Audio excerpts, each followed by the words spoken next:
संत नामदेव नाम के एक महापुरुष हुए, नामदेव। अब पूरी तरह से कंफर्म नहीं हूं कि वही थे, लेकिन एक याद आ रहा है कि शायद वही थे, हो सकता है कोई और हो, पर आप कहानी के आशय को समझने का प्रयत्न करना। कोई भी एक महापुरुष थे जो बाद में महापुरुष हुए। अब वो कैसे हुए उनकी कहानी आपको बताऊं। तो एक उनके जीवन में एक बहुत बड़ी बुराई थी कि वो शराब बहुत पीते थे, प्रतिदिन पीते थे। ऐसा कोई दिन नहीं था जिस दिन वो न पीते रहे। एक बुराई थी, कहीं से आ गई, कोई बुरी संगत में लग गए, बुरी संगत में फंस गए और एक गलत लत में फंस करके वो शराबी बन गए। उनके जीवन में शराब पीने की आदत पड़ गई। अब वो हमेशा शराब पीते। एक दिन क्या हुआ कि उनके शराब पीने पर जब वो नशे में आए, जब वो खुमार चढ़ा, तो फिर ऐसे लोग घर के बिस्तर पर नहीं सोते। जो शराबी होते हैं उनको घर का बिस्तर रास नहीं आता, उनके लिए कण कण शंकर बन जाता है। ऐसी शुद्ध भावना शराबियों की। आपने देखा होगा कि शराबी के लिए ये आसमान ही छत है और धरती ही बिस्तर है। इतनी प्रबल भावना होती है भैया शराबियों की। ये विशेषता, उनको घर के बिस्तर पे और जमीन के बिस्तर पे कोई अंतर नहीं आता। उनके लिए गंगा जल और नाले का पानी एकदम बराबर होता है। शराबियों की कभी पी के देखना भाई, वो आप भी उस पराकाष्ठा पर पहुंच जाओगे। फिर वो उनके लिए वो केवल फिर इंसानों से ही बात नहीं करते, फिर उनको वो सिद्धि प्राप्त हो जाती है कि वो जानवरों से भी हालचाल पूछ लेते हैं। वो उस लेवल का यदि शराबी हो तो बड़ी साधना करनी पड़ती है उस स्थान तक पहुंचने के लिए। तो शराबियों की ये कुछ विशेषता भी है। तो वो ऐसे वाले शराबी थे, उनका नियम था कि वो प्रतिदिन शराब पीते थे, प्रतिदिन। और शराब पीने के बाद वो कहीं नाले में गिरे पड़े रहे, गिरे हुए। उनके कुछ दोस्तों ने उनको पकड़ा, उठाया और घर तक पहुंचाया। जब वो घर पहुंचाया तो फिर थे तो वो नशे में। पत्नी ने उनके जूते वगैरह उतारे, उनके कपड़े चेंज किए, उनको पानी वानी पिलाया और फिर बिस्तर पर सुलाया। शराब के नशे में सो गए शांत चित्त होकर के। उनकी आंख सुबह 3 बजे खुली। कितने बजे? 3 बजे। 3 बजे जब उनकी आंख खुली तो उन्होंने क्या दृश्य देखा? दृश्य ये देखा कि 3 बजे जब वो सोकर के उठे तो उनकी पत्नी बिस्तर के पायदान के पास सिर टिका करके सो रही है। अपनी पत्नी को देखा कि वो जमीन पर बिस्तर का पायदान है, उस पर सिर टिका करके सो रही है। एक दृश्य उसे देखा। एक दूसरा दृश्य दिखा कि जो थाली में भोजन रखा हुआ था, परोसा हुआ, वो पूरा का पूरा भोजन ढक करके सिरहाने पर रखा हुआ है। कमरे में भोजन एक तरफ रखा है, दूसरी तरफ पत्नी नीचे पायदान पर सिर टिका करके सो रही है। अब उसने उठ करके अपनी पत्नी को जगाया और जगा करके पूछा कि भोर के 3 बज गए हैं, तुम नीचे क्यों बैठी हो? तो फिर पत्नी ने अपने नींद से खुलने का, जागने का प्रयत्न किया और जब जगी अपने आंखों को सहलाते हुए उसने अपने पति की ओर देखा और देख करके कहा कि महोदय, मैं प्रतिदिन जमीन पर ही बैठ करके सोती हूँ, क्योंकि आप प्रतिदिन शराब पी करके आते हैं, आपको होश नहीं रहता। मैं जमीन पर ही बैठे बैठे प्रतिदिन सोती हूँ। पति को बहुत झटका लगा कि मेरी वो पत्नी। इधर वाली आवाज जरा सा मना करिए, बहुत तेज बोल रहे हैं, काफी देर से बहुत डिस्टर्ब हो रहा है। जिस भाव को मैं जगाना चाहता हूं फिर वो जाग नहीं पाएगा। पत्नी की स्थिति देख करके उस व्यक्ति के मन में जो भाव जगा वो मैं आपको बताऊं। वो विचार करने लगा कि ये वो कन्या है जो अपने माँ बाप के गोद में खेलती थी, जो मेरी पत्नी बनकर के आई तो इसका पूरा परिवार छूट गया, इसके भाई बहन छूट गए, इसका घर द्वार छूट गया, इसके माँ बाप छूट गए, इसके दोस्त साथी छूट गए, इसका गांव छूट गया, बल्कि इसका गोत्र तक बदल गया। और ये मेरे घर में आई तो ये मेरा उत्तरदायित्व था कि ये जहां से आई है उससे कहीं अधिक इसको प्रसन्न रखने का प्रयत्न करूं। लेकिन आज स्थिति ये है कि ये प्रतिदिन नीचे बैठ करके सोती है। एकदम मौन हो गए, आश्चर्य हो गया। कुछ देर खुद को संभाला और फिर लड़खड़ाती हुई आवाज में उन्होंने फिर कहा कि ये जो भोजन रखा है ये किसका है? पत्नी ने कहा कि ये भोजन आपका और मेरा है, दोनों थाली रखी हुई है, ये आपका और मेरा है। पति ने कहा कि चलो मैं नशे में था, तुमने भोजन क्यों नहीं किया? पत्नी ने कहा कि हमारे माँ बाप ने हमें ये सिखाया है कि जब तक पति भोजन न कर ले तब तक खुद मत खाना। तो क्या तुमने इसलिए भोजन नहीं किया कि मैंने नहीं किया? पत्नी ने कहा पति परमेश्वर होता है, जब तक आप नहीं खा लेते तब तक मैं कैसे खाती? मैं तो प्रतिदिन शराब पी करके आता हूं। पत्नी ने कहा आप प्रतिदिन शराब पी करके आते हैं और प्रतिदिन बिना खाए सो जाते हैं। मैं भी प्रतिदिन बिना खाए सोती हूं, क्योंकि जब आप खाएंगे नहीं तो मैं कैसे खा सकती हूं। पत्नी की बात सुनकर के पति की आंखों में आंसू आ गए। पति ने कहा धिक्कार है मेरे जीवन को, लानत है मेरी जिंदगी पर कि मेरे नाते तुम प्रतिदिन रात में बिना खाए जमीन पर बैठ करके सोती हो। मुझ जैसा गिरा हुआ इंसान और कोई नहीं हो सकता, मेरे जैसा धूबर इंसान कोई नहीं हो सकता। इस दुनिया में मैं विवाह करके तुम्हें इसलिए लेकर आया था कि मैं तुम्हें एक गृहिणी बना सकूं, तुम्हें एक आदर्श पत्नी की संज्ञा दे सकूं, तुम्हें अपना जीवन साथी बना सकूं। अरे शास्त्रों ने तो ये कहा था कि तुम्हें अर्धांगिनी बना करके रखूं, अपने शरीर का आधा हिस्सा बना करके रखूं। पर आज मुझे एहसास हो रहा है कि मेरी पत्नी होने के नाते तुम्हारे जीवन में कितना दर्द है, कितना कष्ट है, कितना कष्ट है, कितनी समस्या है। शायद तुम्हें अपने मायके में बहुत प्यार मिला होगा, लेकिन यहाँ पर तुम्हें मेरी वजह से पूरी रात जमीन पर बैठ करके बिताना पड़ा, तुम्हें मेरी वजह से पूरी रात भूखे पेट रहना पड़ा। भगवान ऐसा पति किसी को ना दे। आज उसकी भावना आहत हुई, आज उसे इस बात की, इस सच्चाई का पता चला कि जब तक वो भोजन नहीं करता तब तक उसकी पत्नी के मुंह में भी निवाला नहीं जाता। अरे उसका तो पेट भर जाता है शराब पी करके, लेकिन उसकी पत्नी का पेट कैसे भरे जब तक उसका पति खा नहीं लेता। और तुम जैसी महान स्त्री का पति होने का सौभाग्य भगवान ने मुझे दिया, लेकिन मैंने अपने सौभाग्य को खुद ठोकर मारी है, मैंने अपने जीवन को खुद नष्ट कर दिया। तुम तो अच्छी पत्नी बन गई, लेकिन मैं अच्छा पति नहीं बन सका, केवल इस शराब के कारण, केवल इस नशे के कारण, केवल इस शराब ने मुझे एक अच्छा पति बनने से दूर कर दिया। जब मैंने तुम्हारे प्रति अपना कर्तव्य नहीं निभाया तो फिर मैं अपने बच्चों को एक बाप का सुख कहां से दे पाऊंगा। मैं तुम्हारे बच्चों को भी एक अच्छे पिता का सौभाग्य प्रदान नहीं कर सका। भगवान ऐसा पति किसी को ना दे, भगवान ऐसा जीवन किसी को ना दे।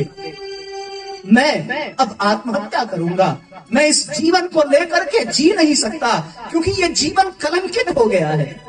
इससे अच्छा होता कि मैं मर गया होता, क्योंकि आज मुझे एहसास हो रहा है कि शराब तो मैं पीता हूँ, पर उस शराब के कारण दिन रात तुम्हें जलना पड़ता है। शराब मैं पीता हूँ, पर उस शराब के कारण दिन रात तुम्हें बिना खाए रहना पड़ता है। पैसे मैं बर्बाद करता हूँ, पर तिल तिल करके तुम्हें इस धन को इकट्ठा करना पड़ता है। आज मेरी ये जिंदगी मेरे लिए अभिशाप बन गई है, मैं जीना नहीं चाहता। आप कल्पना करो कि उस समय उस कमरे का वातावरण कैसा होगा। पत्नी विलाप करने लगी और अपने पति के चरणों में गिर पड़ी। एक बहुत बड़ी बात उस पत्नी ने कह दी है कि मुझे शराबी पति की पत्नी होना स्वीकार है, लेकिन मैं विधवा होकर के मरूं, मुझे ये बर्दाश्त नहीं होगा, मुझे ये कभी बर्दाश्त नहीं होगा। आप भले शराब पीते हो, आप भले नशे में रहते हो, लेकिन मैं आपको देख करके अपना जीवन बिता लूंगी। मैं कमाई करके अपने घर का खर्च उठा लूंगी, पर बिना पति के मैं जीवित नहीं रह सकती। पति को एहसास तक नहीं हुआ कि पत्नी के भीतर कितनी महानता है, कितनी गहराई है। एक ऐसे पति को जो शराबी है, जो किसी काम का नहीं है, जो अपने पत्नी की लाज तक नहीं बचा सकता, जो अपने पत्नी के पेट का भोजन का व्यवस्था नहीं कर सकता, ऐसे पति को भी जीवन दान देने के लिए ये इतनी बड़ी बात कह रही है। वो अपनी नजर में गिरते चले गए, गिरते चले गए। उन्होंने उस दिन संकल्प लिया, कसम खाई कि आज मैं तुम्हारे सिर पर हाथ रख करके भगवान को साक्षी मानकर, सूर्य और चंद्रमा को साक्षी मानकर, धरती के कण कण को साक्षी मानकर, पूरे समस्त दिशाओं को साक्षी मानकर, गुरु और इष्ट और आराध्य को साक्षी मानकर मैं आज प्रण करता हूँ कि मैं आज के बाद शराब को हाथ नहीं लगाऊंगा। और साथियों, एक दिन वो, उस दिन के बाद उस पति ने कभी शराब को स्पर्श नहीं किया। ऐसा क्यों हुआ? ऐसा इसलिए हुआ क्योंकि उसके विचारों को न जाने कितनों ने बदलने की कोशिश की होगी और न जाने कितने प्रयास हुए होंगे, पर उसके भीतर बदलाव नहीं आया। वो बदलाव तब आया जब उसकी भावना को आहत हुआ, उसकी भावना को ठेस पहुंचा, तब उसका जीवन बदल गया। जब भावना आहत होती है, जब भावना चोटिल होती है, तो साथियों व्यक्ति बदल जाता है। उसके भाव शरीर को बदलना आवश्यक है, उसकी भावना पर काम करना आवश्यक है। हमारे जीवन में न जाने ऐसे कितने होंगे जिनकी वजह से हमारा जीवन नरक बन गया होगा, लेकिन नारी तू नारायणी यदि चाह ले तो फिर बदल सकती है सब कुछ, कोई बड़ी बात नहीं है। नारी के भीतर वो त्याग है, वो समर्पण है, वो प्यार है जिसे बदल देती है। उसकी भावना बदलनी चाहिए, और जब भावना बदलती है साथियों तो फिर जीवन बदल जाता है, और जब भावना बदलती है तो फिर दुनिया बदल जाती है। इसलिए आज आवश्यकता है कि हम केवल दंड के माध्यम से, केवल विचारों को परिवर्तन करने के माध्यम से किसी को नहीं बदल सकते। बदलना है तो उसके भावनाओं को छूना पड़ेगा, उसकी भावनाओं को स्पर्श करना पड़ेगा। क्या शराब परिवार से बढ़कर है? क्या शराब पत्नी और बच्चों से बढ़कर है? क्या कोई नशा परिवार से बढ़कर है? यदि इस गहराई में डूब जाइए तो एहसास होगा कि हमने अपने जीवन का एक बहुत बड़ा हिस्सा बर्बाद कर दिया। न जाने उतने धन में हम कितना निर्माण कर सकते थे, उतने धन में हम न जाने कितनों का कल्याण कर सकते थे, पर कर न सके केवल और केवल अपनी एक बुराई के कारण, अपनी लाचारी के कारण। इतना सामर्थ्य, इतनी ताकत, इतनी साहस हम जुटा न सके कि अपनी बुराई पर विजय प्राप्त कर सके। दुनिया को जीतने का दावा करने वाले स्वयं की बुराइयों को भी जीत न सके तो फिर वो जग को क्या जीतेंगे? जिस एक बुराई ने उनके जीवन को त्रस्त कर दिया, परास्त कर दिया, उसका जीवन कलंकित कर दिया, फिर वो कुछ और क्या कर सकता है अपने जीवन में? कुछ भी नहीं कर सकता।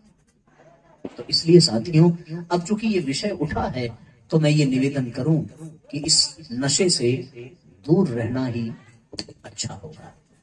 मैं आपको सत्य कहता हूं, मैं आपको इस बात का एहसास कराऊं कि जितने भी महामानव हुए उन सबने इस विषय में अवश्य कहा है और इससे बचने के लिए कहा है। शास्त्रों में तो एक बहुत सुंदर परिभाषा दी गई है व्यसन की, और मैं एक पुस्तक हमें आज मिली है, इस पुस्तक के माध्यम से मैं आपको बताऊं। आप लोग संभव हो सके तो इसे मंगा करके वितरित करिए, यदि संभव हो सके। एक किताब है, जब अपना उत्तर प्रदेश में व्यसन मुक्ति अभियान का ये चलाया गया था तो इस किताब को हम लोगों ने बहुत बहुत बांटा था। गुजरात के गायत्री परिवार के लोगों ने लगभग 5 लाख की संख्या में इस पुस्तक को छापा था और इसकी मूल्य केवल 1 रुपए, 1 रुपए।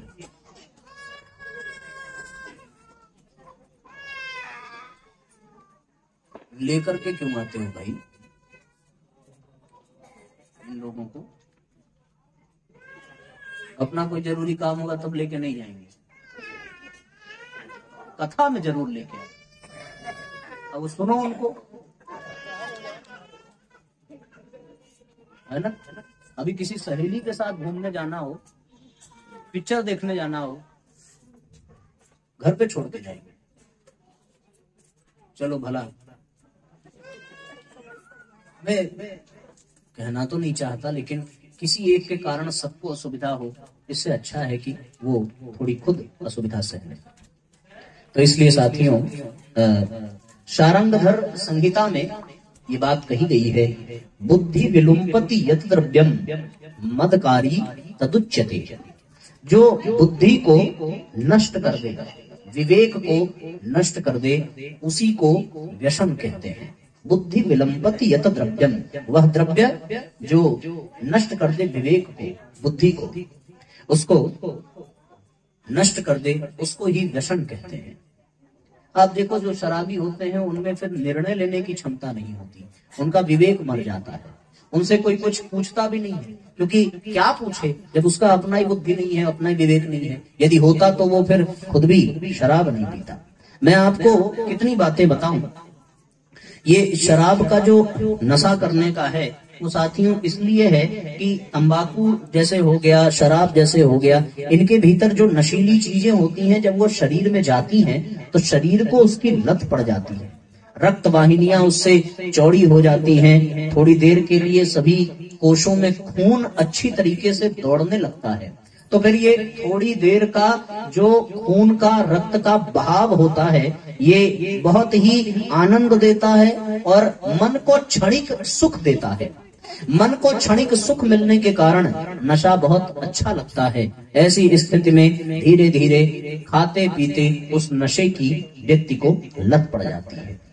महात्मा गांधी ने कहा है कि अगर मैं एक दिन के लिए तानाशाह बन जाऊं, तानाशाह मतलब जबरदस्ती शासन करने वाला, अगर मैं एक दिन के लिए तानाशाह बन जाऊं तो शराब की सारी दुकानें बंद करा दूंगा।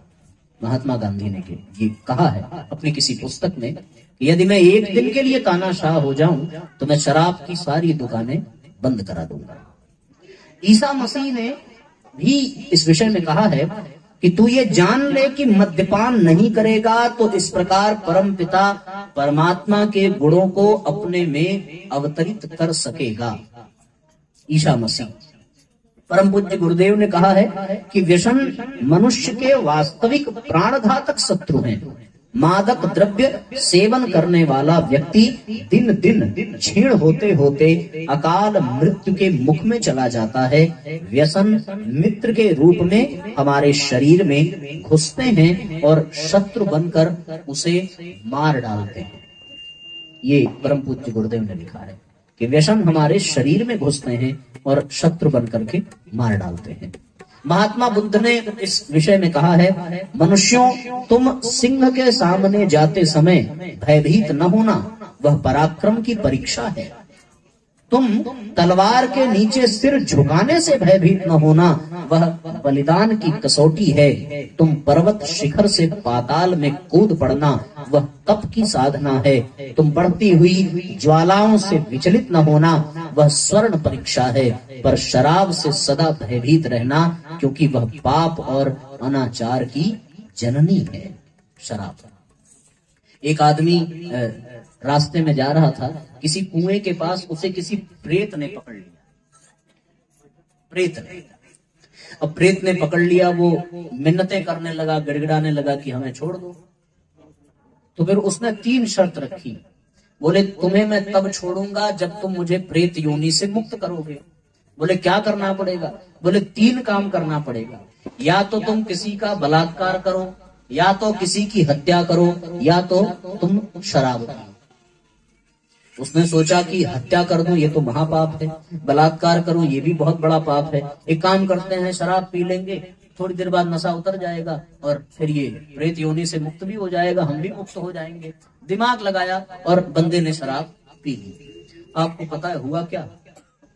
जब उसने शराब पी ली तो फिर उसका ज्ञान तो खत्म हो गया, विवेक नष्ट हो गया, बुद्धि मर गई। अब उसने हत्या भी की और बलात्कार भी किया, केवल शराब पीने के कारण। तो आप सोचो कि ये पाप की जननी है नशा करना, ये पाप कराता है, जबरदस्ती कराता है। भगवान बुद्ध ने ऐसा लिखा है। हजरत मोहम्मद साहब ने लिखा है कि अल्लाह ने लानत फरमाई है शराब पर, पीने और पिलाने वाले पर, बेचने और खरीदने वाले पर, और किसी प्रकार का सहयोग देने वाले पर। ऐ ईमान वालों, शराब तथा दूसरी नशीली चीजें हराम हैं, इन शैतानी चीजों से बचे रहो। कुछ लोग ये सोचते हैं कि हमें तो कमाने से मतलब है, लोग खरीदते हैं इसलिए हम बेचते हैं। अरे भैया, इसमें तो ऐसा ही लिखा है कि खरीदने और बेचने वाले पर, पीने और पिलाने वाले पर, तो फिर वो पिलाने वाला भी और बेचने वाला भी इस पाप से वंचित नहीं हो सकता, क्योंकि शराब बेचने वाला भी उतना ही बड़ा पाप करता है जितना शराब पीने वाला, उतना ही बड़ा पापी है। अब यहाँ कोई ऐसा हो तो वो अपना समझे, हमारा तो काम है बताना। गुरु नानक देव ने कहा है कि तंबाकू इतनी अपवित्र वस्तु है कि मानव को दानव बना देती है, दानव बना देती है। पूछो कैसे? आपने टीवी सीरियल में रामायण और महाभारत देखा है ना, सबने देखा होगा। उसमें जो राक्षसों की शकल आपने देखी होगी, देखा है राक्षसों को आपने?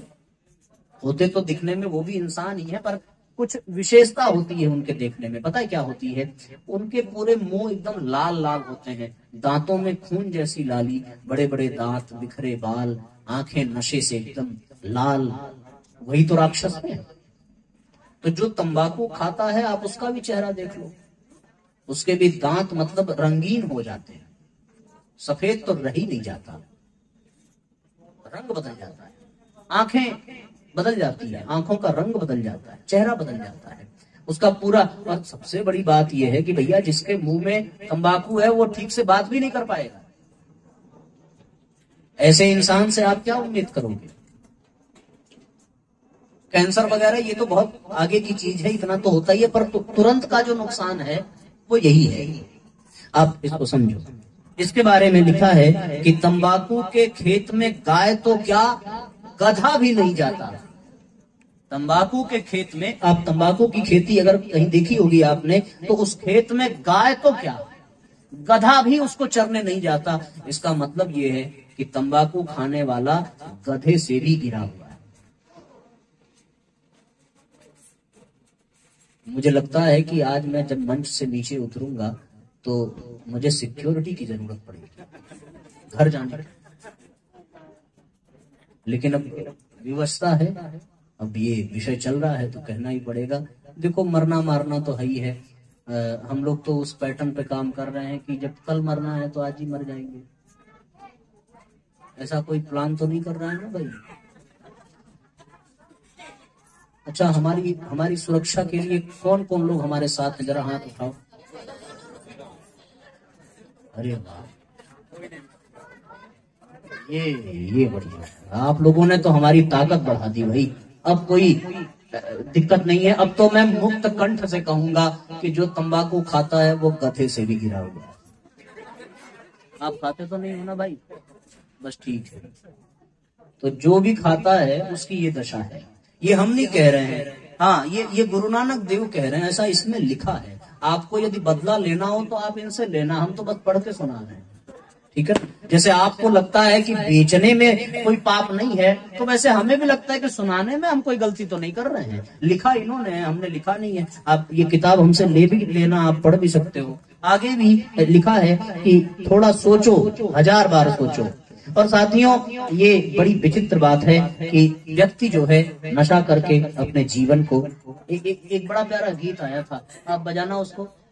जिंदगी की तलाश में हम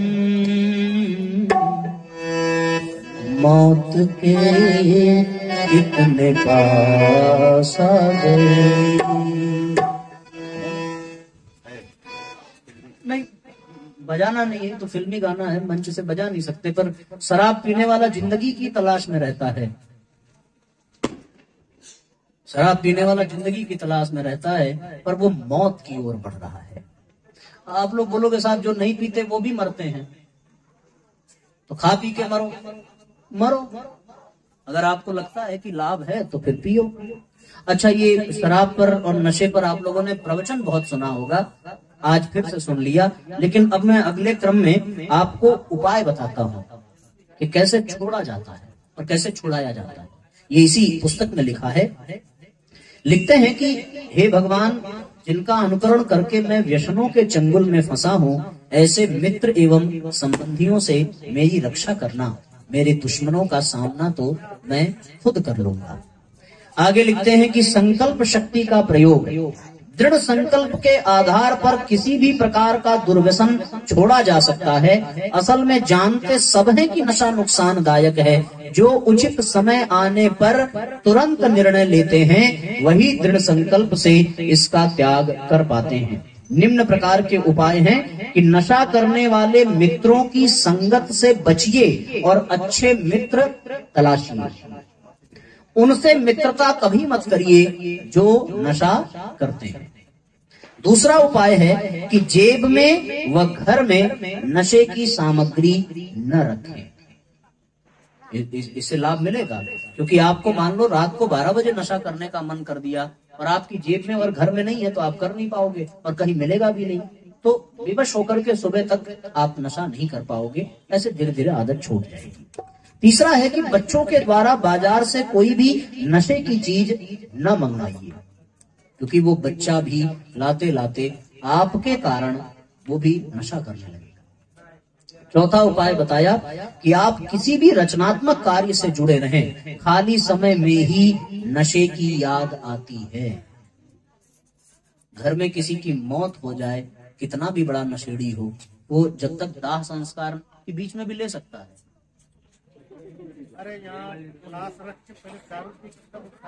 टेंशन खत्म करने के लिए, प्रेशर खत्म करने के लिए कि चलो एक पैक लगाते हैं, थोड़ा आराम मिलेगा। जो गया गया, जो गया गया पीने के लिए छोड़ गया। तो इसमें ये लिखा है कि रचनात्मक कार्यों में आप लगे रहो, मतलब किसी अच्छे काम में आप लगेंगे तो नशा नहीं करेंगे। एक और बात की, नकारात्मक विचारों से दूर रहें। नशा नहीं करूंगा तो दस्त साफ नहीं होगा, चाय नहीं पीऊंगा तो सिर दर्द होगा, इस तरह की बातों से बचना चाहिए। कुछ लोग होते हैं, बोलते हैं कि साहब जब तक खैनी खा नहीं लेते तब तक पेट साफ नहीं होता। क्या वो बचपन में जब उनका पेट साफ हो रहा था तो खैनी खा के साफ हो रहा? पूछो कभी ऐसा लोग जो कहते हैं कि आज आप कहते हो कि वो खा के ही साफ होता है, तो ठीक है फिर खाना छोड़ दो। खाना माने भोजन छोड़ दो, केवल वही खाओ, देखो होता है कि नहीं होता। कहां से होगा महाराज जब पेट में कुछ रहेगा ही नहीं। तो ये इस तरह की दलीलों से बचने की आवश्यकता है, इनसे कोई लाभ नहीं मिलता।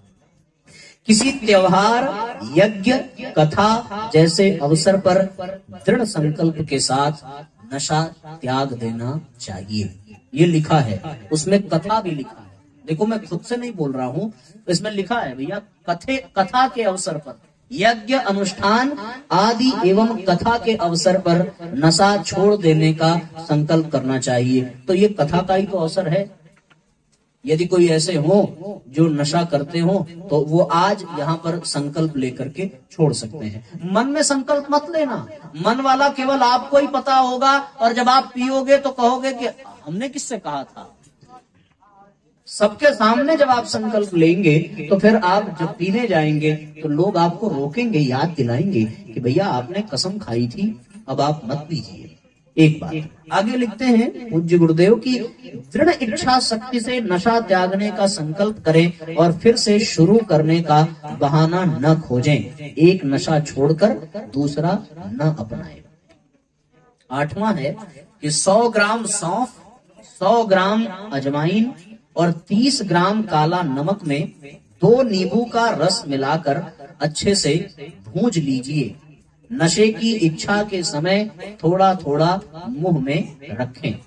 फिर से बता दूं, 100 ग्राम सौंफ, 100 ग्राम अजवाइन, 30 ग्राम काला नमक और उसमें 2 नींबू का रस मिला करके आप भूंज करके रखें। एक 9वां है कि नीम के कोमल पत्ते 8 से 10 नंग प्रतिदिन प्रातः व सायंकाल खाली पेट खाइए, तो इससे भी नशा करने का मन नहीं करेगा। ये उनके लिए है जो नशा करते हो, छोड़ने का उपाय है। 10वां है कि नींबू शहद पानी का सेवन दिन में कम से कम 3 बार करें। 11वां है देशी गौ का पंचगव्य, दूध, दही, गोमूत्र, घी व गौमय का लंबे अरसे तक सेवन करते रहने से व्यसन मुक्त बन सकते हैं। 12वां है यज्ञ की दिव्य शक्तिशाली सुगंध, वेदोक्त मंत्र और गायत्री मंत्र के प्रभाव से नशा करने की इच्छा कम हो जाती है। प्राणाकर्षण, नाड़ी शोधन, भ्रामरी, उद्गीत प्राणायाम प्रत्येक क्रमशः 3 से 5 मिनट तक करें। तत्पश्चात कपाल भांति 15 मिनट तक करें। एक अंतिम बात कि अपने अभिभावक और परिवारजनों को अपना मित्र बनाइए। अपनी चिंता, परेशानी, कठिनाइयों की बातें दिल खोलकर उनके सामने रखिए। जीवन का आनंद लेने का उपाय और भी है। अपने काम के दबाव, थकाव, तनाव से बचने के लिए आप संगीत, खेल, मनोविनोद, अच्छी पुस्तकों आदि का सहारा ले सकते हैं। दैनिक उपासना और सत्साहित्य का स्वाध्याय आपके संकल्प को मजबूत करता है। गायत्री मंत्र का जाप, गायत्री मंत्र जाप करने से व्यक्ति सतोगुणी बनता है और उसकी संकल्प शक्ति दृढ़ होती है। प्रातः काल पूर्वाभिमुख होकर उगते हुए सूर्य का ध्यान करते हुए गायत्री मंत्र का जप करें। भावना करें कि मैं नशे से छुटकारा पाऊंगा। आप जरा सोचिए, इसमें देखिए क्या लिखा है। आप जरा विचार करिए कि नशा नहीं होगा तो आपके पास क्या होगा। नशा नहीं होगा तो आपकी काया निरोगी होगी, आपके धन की बचत होगी, परिवार में प्रेम व शांति होगी, श्रम देवता के आप साधक बनेंगे, दुर्घटनाओं से असमय मौत नहीं होगी, दुराचारों की समाप्ति होगी, चुस्ती, फुर्ती एवं निरालस्य होगा जीवन, स्मार्ट और मुस्कुराते चेहरे होंगे, समाज में सम्मान, स्वाभिमान, सुरक्षित सामाजिक वातावरण, खुशहाल जिंदगी होगी। इसलिए साथियों, व्यसन को छोड़ देना ही अत्यंत आवश्यक है। आपको विचार करना चाहिए कि जो व्यक्ति 1 रुपए में यदि 10 रुपए का नशा करता है तो वो एक वर्ष में 3,650 रुपए नष्ट कर देता है। 5 वर्ष में 29,480 रुपए नष्ट करता है। 10 वर्ष में 68,822 रुपए, 20 वर्षों में 1,98,500 रुपए। और यदि वो व्यक्ति नशे में 30 साल तक जीवित रह गया तो फिर वो अपने जीवन में 5,04,500 रुपए केवल पैसा नष्ट कर देता है नशा करने में। यदि 10 रुपए खर्च करता है तो शराब तो उससे महंगी आती होगी। यदि 100 रुपए का हिसाब लगा लो तो भैया 50 लाख रुपए आप 30 साल में नष्ट कर सकते हैं। 50 लाख थोड़ा सा होता है? अरे यार, आपके पास हो तो आप हमें दे दो। मत पियो। जिसके पास होगा वही ना पिएगा। कुछ लोग इतने बड़े महान होते हैं, मांग के पिए। ये हालत है साथियों। तो आप ये जान लीजिए कि क्या नशा करने वालों को ये नहीं लगता कि वो अक्षम्य गलती कर रहे हैं। ये बातें आपको बतानी आज आवश्यक थी। अपने जीवन में नशे से दूर रहिए और अपने जीवन में जो पैसा आप नशे में नष्ट कर रहे हैं वो सब कुछ आप जो है क्या करेंगे, अच्छे काम में लगाएंगे तो बहुत उपकार होगा।